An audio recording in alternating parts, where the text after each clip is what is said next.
Story time Telugu. అందరికీ నమస్కారం. ఈరోజు మనం తెలుసుకోబోతున్న స్టోరీ ఇద్దరు కోడళ్ళు 9వ భాగం. ఒకరోజు స్వాతి వంట చేస్తూ ఉంటుంది. ఏంటో నా బ్రతుకు, ఒక్క కోరిక తీరడం లేదు. నేను ఆశపడే కొద్దీ అది ఇంకా దూరం అవుతూ వస్తుంది. ఈ జన్మలో నాకు ధనవంతురాలనయ్యే భాగ్యం ఉందో లేదో అని అనుకుంటూ ఉంటుంది. అప్పుడే హాల్లోకి వచ్చిన ఐశ్వర్య స్వాతికి వినపడేలా హాల్లో ఉన్న అత్తగారితో మామగారితో ఇలా అంటుంది. అత్తయ్య, మావయ్య, ఈ వారంలో మంచి రోజులున్నాయట. మేం పట్నంలో వేరుగా కాపురం పెట్టాలనుకుంటున్నాం. ఆ మాట స్వాతి చెవిన పడటంతో కంగారుగా పరిగెత్తుకుంటూ హాల్లోకొస్తుంది. వేరు కాపురం పెట్టడానికి ప్రత్యేకంగా పట్నం వెళ్ళడం దేనికి ఐశ్వర్య?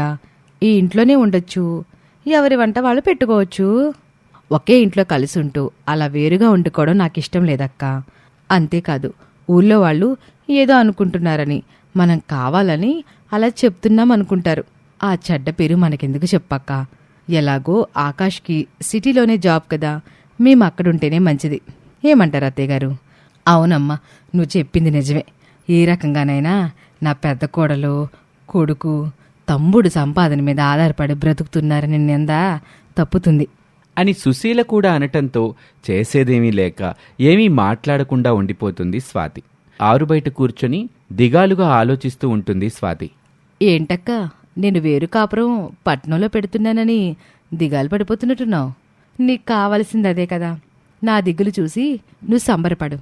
ఆకాష్కి మంచి జీతం వస్తుంది కాబట్టి నువ్వు సంతోషంగానే ఉంటావు.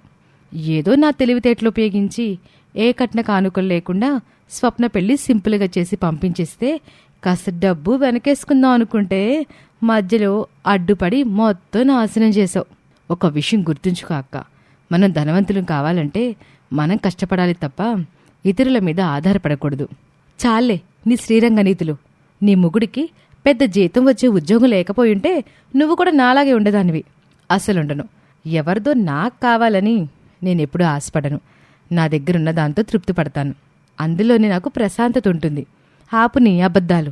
డబ్బు మీద నీకంత ఆశ లేకపోతే వేరు కాపురం ఎందుకు పెడుతున్నావు? అందుకు కారణం నువ్వే. నీ ఆనందం కోసం పక్క వాళ్ళని చెడుగా చిత్రీకరించాలని చూస్తావు నువ్వు. మనసులో ఒకటి పెట్టుకొని పైకి మాత్రం మంచిగా నటిస్తావు. ఈ విషయంలోనే నాకు నీ ప్రవర్తన నచ్చట్లేదు. నాకు ఏ రోజు ధనవంతుల కుటుంబం నుంచి వచ్చానన్న గర్వం లేదు. నేనేదైనా సరే మొహాన్ని అనేస్తాను. డబ్బులో పుట్టి పెరిగావు కాబట్టి నీకు ఎలాంటి ఆశలు లేకపోవచ్చు. కానీ మాలాంటి మధ్యతరగతి కుటుంబం నుండి వస్తే అప్పుడు అర్థమయ్యేది నీకు నా బాధ ఏమిటో. ఆశ ఉండడం తప్పు కాదక్కా, అది అత్యాశ కాకూడదు. డబ్బు కన్నా మన చుట్టూ మనల్ని అభిమానించే నలుగురు మనుషులు ఉండడం కూడా మనకి ముఖ్యమే. అది నీకు అర్థం కావడం లేదు అని చెప్పి ఐశ్వర్య స్వాతి మనసు మార్చాలని చూసినా కూడా స్వాతి అవేమీ పట్టించుకోకుండా అక్కడి నుండి వెళ్ళిపోతుంది. ఆ రోజు సాయంత్రం స్వాతి తన భర్త హరితో ఇలా అంటుంది. ఏవండి, మీకు ఈ విషయం తెలుసా? ఏంటది? పొద్దున్న మీ మరదలు అత్తయ్యగారితో ఈ వారంలో మంచి రోజులున్నాయట, అందుకే ఏదో ఒకరోజు పట్నానికి మేం వేరు కాపురం వెళ్తామనుకుంటున్నామని చెప్పింది. ఆ మాటకి మీ అమ్మగారు కూడా ఏమాత్రం అడ్డు చెప్పలేదండి.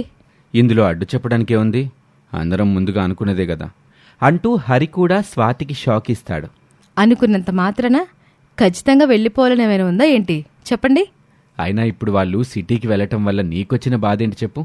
మనకి ఊళ్ళో మంచి పేరు ఉండాలనే కదా వాళ్ళు వెళ్తున్నారు అని హరి కూడా అనటంతో ఇక తన భర్త కూడా తన మాట ఎలానూ పట్టించుకునేలా లేడని అర్థమైన స్వాతి ఒక ఆలోచన చేస్తుంది. నా బాధంతా ఉమ్మడి కుటుంబం విడిపోకూడదనేనండి.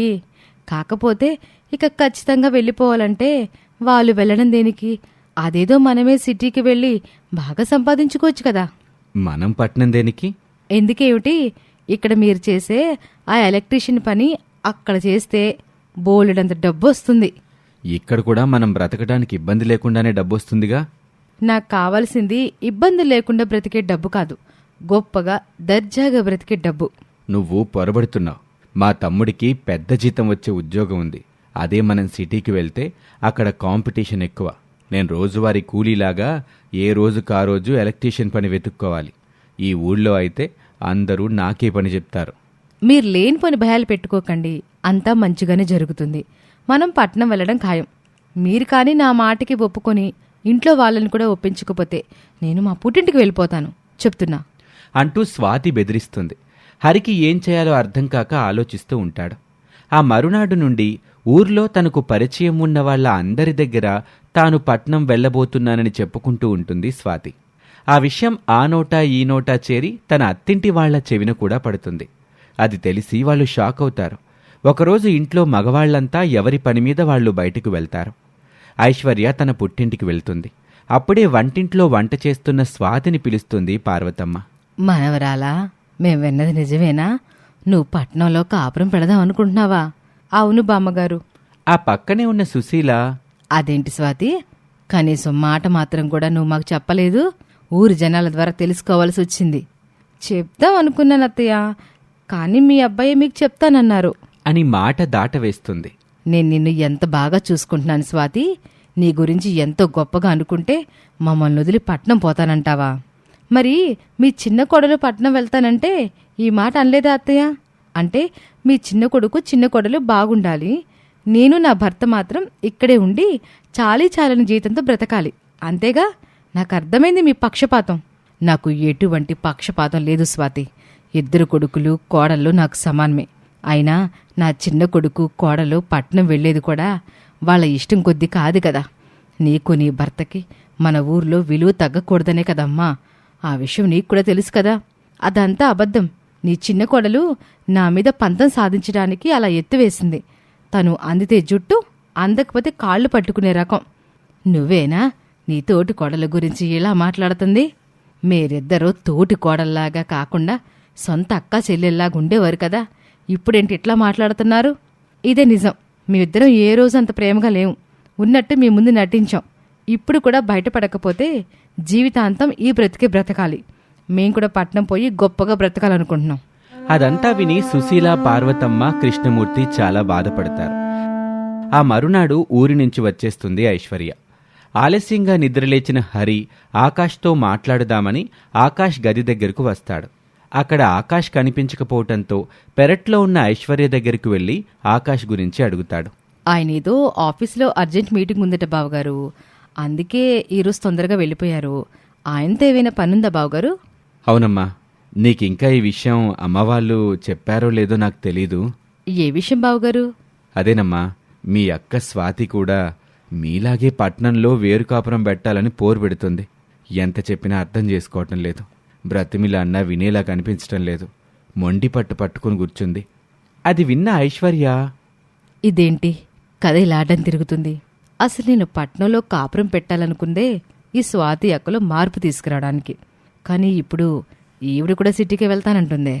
అందుకే సిటీలో ఎక్కడన్నా తక్కువ అద్దెకి ఇల్లు దొరుకుతుందేమోనని ఆకాష్ని అడుగుదామని వచ్చానమ్మా అని బాధగా చెప్తాడు హరి. బావగారు, మీరేం బాధపడకండి. అక్కతో నేను మాట్లాడతాను. తన ఆలోచనని విరమించుకునేలా చేస్తాను. నా ప్రయత్నం నేను చేస్తాను బావగారు. సరేనమ్మా అని షాప్కి వెళ్ళిపోతాడు హరి. తర్వాత హాల్లోకి వచ్చిన ఐశ్వర్యతో, సుశీల, అమ్మాయి ఐశ్వర్య, నువ్వు ఎంతో మంచిదాని అనుకున్నాం మేమంతా. కానీ నీ అసలు ఉద్దేశం తెలిసి బాధగా ఉంది. ఎన్నాళ్ళు మీ ఇద్దరు తోటి కోడళ్ళు సొంత అక్క చెల్లెల్లాగా కలసిమెలిసి ఉన్నారులే అనుకున్నాం. కానీ మీరు కూడా మనసులో అరలు పెట్టుకుని ఉన్నారని ఇప్పుడే తెలుసుకున్నాం. అది విని షాక్ అవుతుంది ఐశ్వర్య.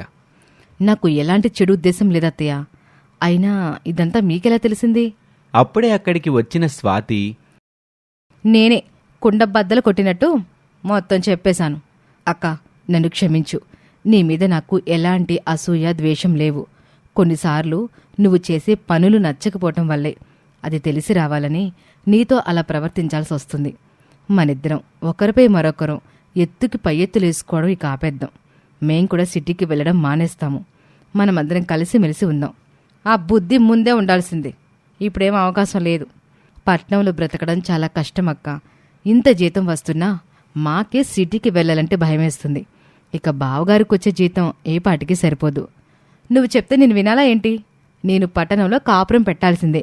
నా నిర్ణయం మారదు అని బలవంతంగా భర్తతో పట్నంలో ఒక చిన్న గది అద్దెకి తీసుకుని కాపురం పెడుతుంది స్వాతి. ఇక ఆ తర్వాత ఏం జరిగిందో వచ్చే భాగంలో చూద్దాం.